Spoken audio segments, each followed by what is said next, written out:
с помощта на необезпечен бизнес овърдрафт от ОББ. Към шефа на експедицията, която преди броени дни се завърна от Украйна, от пещерата Кристална, Огнян Стоянов, първо добре дошли и нещо повече ни разкаже за експедицията. Експедицията беше с продължителност 9 дена, от които 5 прекарахме под земята, 5 денонощия. Основно работата беше към коригиране на картата на пещерата. Но друго, което така беше да съберем снимков материал и впечатление за гипсовите кристали, защото в България такива пещери нямаме. И това е така, нещо ново, екзотично, така да си го кажем, и доста интересно за нас. Как се издържа 5 дена живот изцяло в пещера? Просто трябва да се настроиш, най-вече ума, тялото само привиква. Но когато свикне с мисълта и с ритъма, вече няма никакъв проблем. Обърква се биоритъма, но просто не е толкова тежко. На какво може да научи един човек престояно в пещери за толкова време, че за по-кратко, че за по-дълго? Това е Това е едно много така силно трениране на психиката.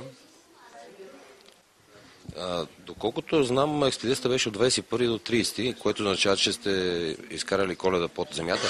Да, Коледа си я прекарахме под земята, даже си вкарахме една малка елхичка, така пластмасово си подредихме там. Носехме си съответно и нещата за гозбите за Коледа.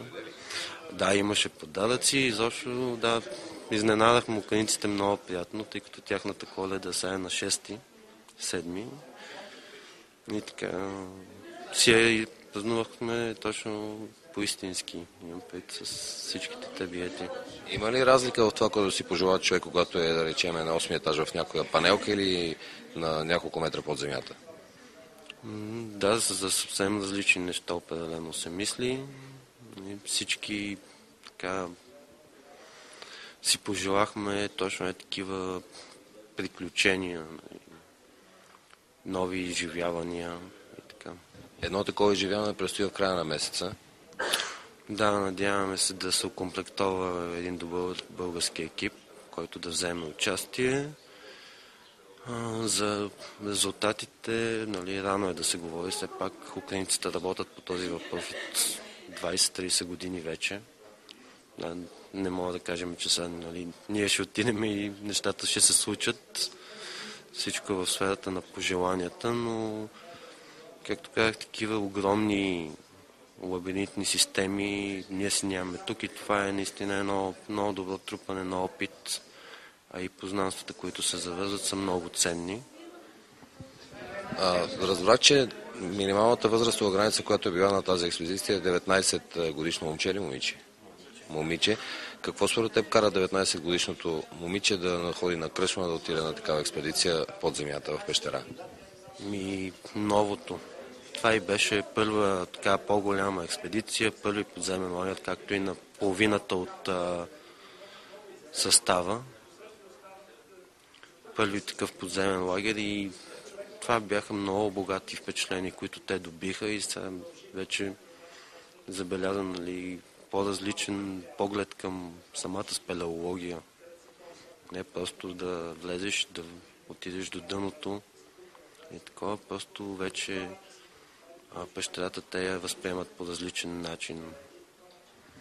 И на финал, какво би искал да кажеш на всички тези и млади хора, пък и не само млади хора, които не са наясно какво точно представлява вашата работа?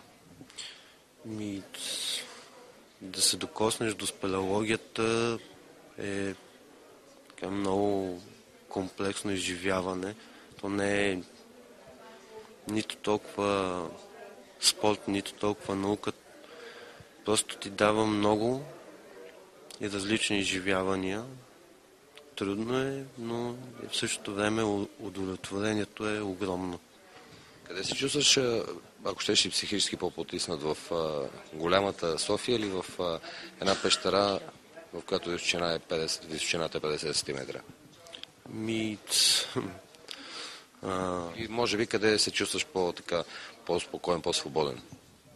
Колкото и странно да звучи, тези 50 см, колкото и да натискат, нали, така визуално, ти дават една огромна свобода, защото ти си някъде вътре в недрата на земята и правиш неща, които знаеш, че малко хора биха направили. Докато в голямата София това обезличаването потиска много повече, според мен. Добре, благодаря ти, успех. И аз благодаря. С помощта на необезпечен бизнес овърдрафт от ОББ.